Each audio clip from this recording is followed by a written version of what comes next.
هاوڕێیان ێژام کەتەتەر باش کوردی ڕۆژهەڵات چ ڕۆڵێک لە ڕاپەڕینی ئێراندا بجێڕێ کوردی ڕۆژهەڵات چ ڕۆڵێک لە ڕاپەڕینی ئێراندا بجێڕێ پرسێکی گەلێک گرنگی هەنووکەیە ناکرێ وتووێژی گەرم و گۆڕی لەسەر نەکەین لە کاتێکدا ئێمە سەرقاڵی ئەم دیبەیتەین خوێنی هەموو پێکاتەیەشی ئێران لەسەر شەقامە پێناچێ حیزبەکانی ڕۆژهەڵات دیدێکی ڕۆشنیان هەبێ و ئاسۆیان ڕوون بێ هەروەک تا ئێستا من پێشنیاری کارام نەدیوە بۆ پێشخستنی پرسی ڕۆژهەڵات و ئێران پێویست ناکات لە چاوەنوەڕی حیزبێکدا بین کە بۆ چەندین ساڵە پەراوێز خراوە پێکاتەی ڕۆژهەڵات هێندەی چالاک پسپۆڕ و ڕۆشنبیر هەیە لەسەر پێی خۆیان بۆستن و داهاتوی ڕۆژهەڵات و ئێران بە هاوکاری دۆستانیان بنەخشێن من ڕێبوار فەتاحم بایەخم زۆرتر بە بابەتی ڕۆشنبیریە سوپاسیەوە دەکەم گەر سەبسکرایبم کەناڵە بکەن و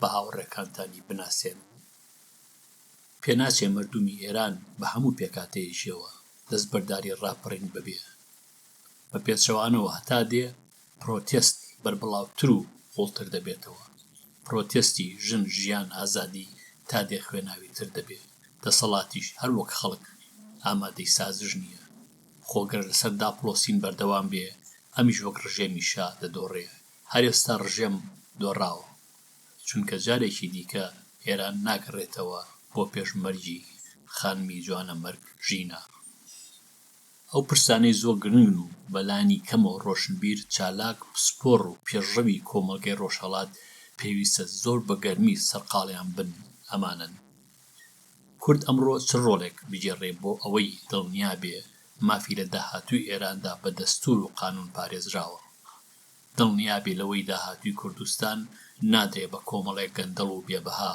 بە کورتی سێناریوی باشوور دووبارە نابێتەوە چۆن کورد کار لەگەڵ پێکاتەکانی دیکەی ئێراندا بکات بە چەند خاڵێکی زۆر کورت و بە ساکاری ڕای خۆم دەنووسم یەکەم کورد پێویستە کارە لەگەڵ هەموو پێکاتەیەکی دیکەی ئێراندا بەشداری بکات چۆن داکۆشی لە مافی خۆی دەکات بە هەمان گەرمێوە پێشڕەوی ئەوانیش بکات مافی پارێزراوی پێکهاتی کوردستان بە توندی بەندە بەوانی دیکەی ئێرانەوە کورد پێویستە بەشداری بیناکردن بێ نەک تێکدان دووەم چەک بە هەموو شێوەیەک لە ڕاپەڕینی خانمان ژینا و زارادا پێویستە دوور بخرێتەوە هێز و حیزبی چەکدار تەنیا ئەزموونی تێکشکایی باشوور دووبارە دەکەنەوە کە پێویستە وەک تاون لێ دوور بکەوینەوە چەک لە ڕۆژگاری ئینتەرنێت و گوندی زەمیندا ماڵکاولیە تووڕی بدەن هەر لایەنێک لە ڕاپەڕینی هەموو ئێراندا جێ بۆ چەک بدۆزێتەوە پیشانی دەدات لە ژیانی ئەمڕۆ سیستمی نێودەوڵەتی بە ئاگانیە خەوتووە هاوکات زیانی گەورە دەدات بە پرسی ڕۆژهەڵات و ئێران سێەم خۆراوە بە ئەمریکا بەریتانیا و وڵاتانی یەکێتی ئەوروپاوە بە هیچ جۆرێک پێشبینی ڕاپەڕینی ئێرانیان نەکردووە و ناشزانن چ هەڵوێستێک وەربگرن ڕەنگە بەهێز بن بەڵام هەموو هێزی ئەمریکا ناتوانێت کەسێکی ڕق لە دڵی ئێران لە ڕاپەڕین ڕابگرێت خۆگەر لە داهاتوودا وڵاتانی خۆراوە هەڵوێستیشیان وەرگرت هاو هەڵوێز نابن بەهۆی بەرژەوەندی جیاوازیانەوە بۆ چوون و پێشنیاری جیاوازیان بۆ ئێران دەبێ ئەمەش دەرفەت دەدات بە پێکهاتەی ڕۆژهەڵات دیدیان بەلای خۆیدا ڕاپکێشێ هەرچی ئێستایە ئەمان تەنیا چاوەڕوان و زۆر لە نزیکەوە چاودێری دۆخەکە دەکەن چونکە ئێران نەک تەنیا وڵات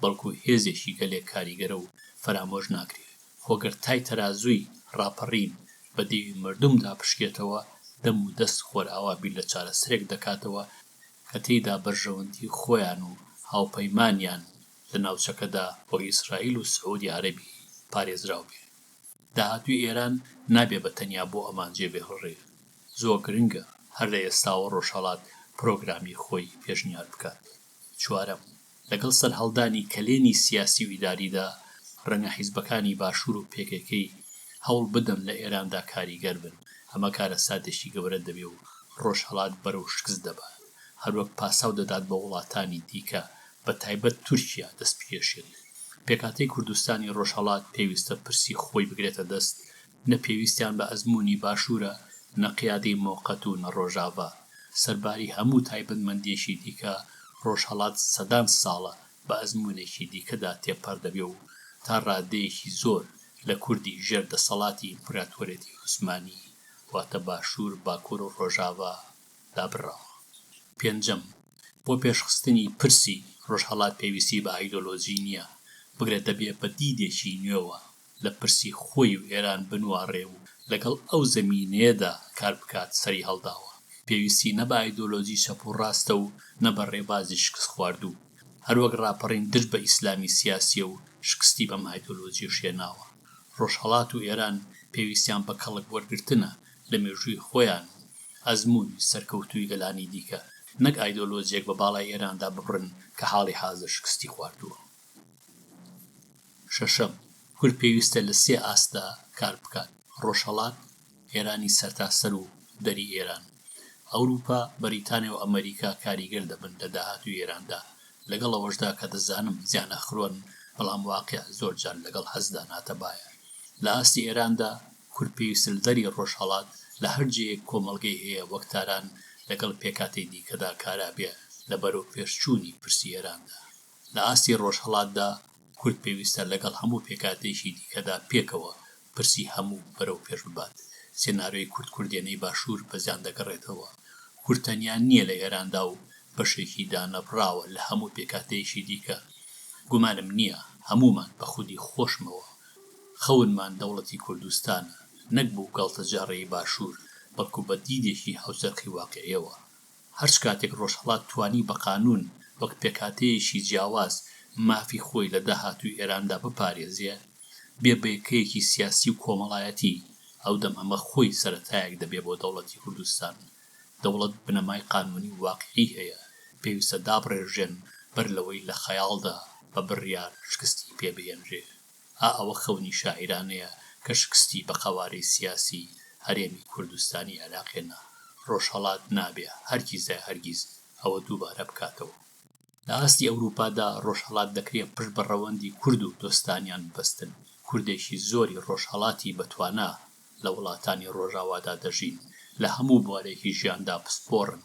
دەکرێت پێکاتێکی تۆکمەدا بمەزرێنن بۆ داڕشتنی داهاتووی ئێران بە ڕۆژهەڵاتەوە. هەمان دەکرێت لە کۆششدا بن هەم بۆ بەدەستهێنانی هاوکاری و هەم بۆ ڕاستکردنەوەی دیدی دەسەڵاتدار و بڕیاردەری ئەوروپا، بەریتانیا و ئەمریکا. ڕەنگە وڵاتانی ڕۆژاوا بۆ چوونیان هەم لەسەر ڕۆژهەڵات هەڵەبێ، هەم لە دۆخی ئاڵۆز و بەبڕشتی ئێران تێنەگەن. کورد دەبێ ئازایانە بەشداری دیبیت لە هەموو ئاکارێکدا بکات و نەسڵەمێتەوە لە ڕۆشنکردنەوەی هەموو کونوکە لەبەرێکی پرسی ڕۆژهەڵات و ئێران لە دیدی خۆی و لە پارێستنی بەرژەوەندی خۆیەوە. حوتەم، لەم ڕەوتەدا ڕۆژهەڵات چی بە ئەنجام بگەێنێ؟ یەکەمین کار دەبێت نووسینەوەی ڕەشنووزی دەستور بێ تا مافی پێکاتەی ڕۆژهەڵات و ئێران بپارێزێ. زۆر پێ لەسەر ئەوە دادەگرم کە ڕۆژهەڵات تەنیا پرسی خۆی بەرەو پێش نەبات، بەڵکو کار لەگەڵ پێکاتەکانی دیکەدا بکات. ئەم ڕەشنووسە چی لەخۆ بگرێت؟ تەنیا نمونە دەهێنمەوە. ڕۆژهەڵات چەشنی بەلوچستان، خوزستان و ئازەربایجان و ئەوانی دیکە وەک هەرێم سەر هەڵبدات. ڕەنگە نمونەی بەریتانیای وێلس و سکۆتلەند بەکەڵک بێت. هەریەکەیان پەرلەمان یان کەنسڵی خۆیان هەڵبژێرن بۆ بەڕێوەبردننی کاروباری دەوڵەت و پەیوەندی لەگەڵ دەسەڵاتی نێوەندا پێناڵێن فیدراڵ. دەسەڵاتی هەردوو لە هەرێم و نێوەند بە قانون دەستنیشان بکرێت. جوداخوازی ئاینی، ئەتنیکی، جەندە و هەموو ئەوانی دیکە لە قانون و ژیانی سیاسی و کۆمەڵایەتی لە ڕێگ و ڕیشەوە دەربهێنرێ.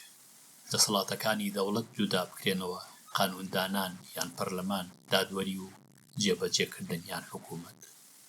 زمان و کللتوری هەموو پێکاتێکی ئێران بە ڕۆژهەڵاتەوە بە قانون و لە دەستوردا بپارێزرێت. زمانی هەموو پێکاتێک لە هەرێمی خۆیدا زمانی فەرمی خوێندن و کاری فەرمی بێ. زمانی فارسی لە پاڵەماندا فەرمی بێ. ڕەنگە ئەزموونی ئەفغانستان و عێراقی نزیک لە ئێرانەوە بەکەڵک بێت. هەرێمەکان بودجەی تایبەتیان بۆ تەرخان بکرێ تا بتوانن کاروباری خۆیان بەڕێوەبەرن و کللتور و زمانیان بپارێزن. ئەوانەی سەرەوە تەنیا دڵۆپێکن لە دەریایەک و سەرباری ئەوەی کە دیدم ڕۆشنە من نامەوێت لێرەدا دەستوری داهاتووی ئێراندا بڕێژم. پێویستە لە دیبەیتی پێکاتەکانی ئێراندا هەموو پرسێک هەڵبگۆڕ بکرێت. ڕۆژهەڵات دەتوانێت دەست پێشخەری بکات و ئەم ڕەشنووسە بخاتە وێژەوە. ئەم ڕەشنووسە دەکرێت بدرێ بە دەسەڵات و کەسانی بڕیاردەری خۆراوە. هیوادارم ئەو پێشنیارە ڕاشکا و ساکارەی من ببێتە سەرەتای دیبەیت لە نێوان پێشڕەوانی پێکهاتەی ڕۆژهەڵات و ئەوانی دیکەدا. من سوپاسیەوە دەکەم کە لەم بەشەدا هاوڕێم بوون هەتاکو بەشێکی دیکە ئارام و کامەران بن. لەگەڵ ڕێز و خۆشەویستی ڕێبوار فەتاح.